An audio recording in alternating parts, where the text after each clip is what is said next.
Au niveau du Burundi, on peut vraiment dire qu'il y a des avancées. Et parce que juste après l'adoption de cette résolution, le Burundi a mis en place un plan d'action national dans le cadre de la mise en œuvre de cette résolution qui est basée sur les 4 piliers, la participation, et la protection, la prévention et le relèvement économique. Et c'était justement pour montrer l'engagement.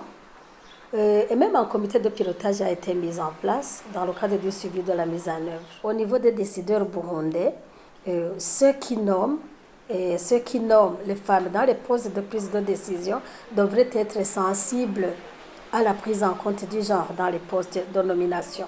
Donc, bien positionner les femmes pour un poste technique, ça devait être une priorité des décideurs.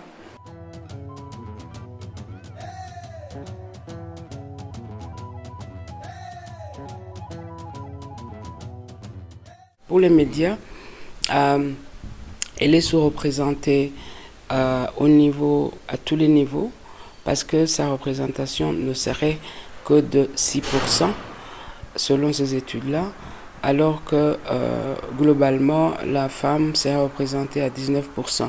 Voyez-vous, ce n'est même pas les 30% qui sont reconnus aux femmes par la Constitution.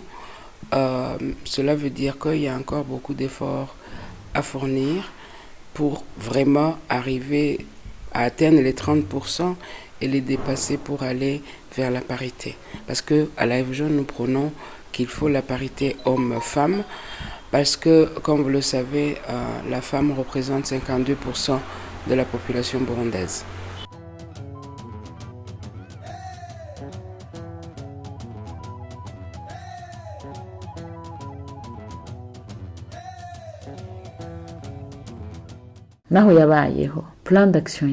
Même si la résolution a été ratifiée, son plan d'action n'a jamais reçu un financement suffisant.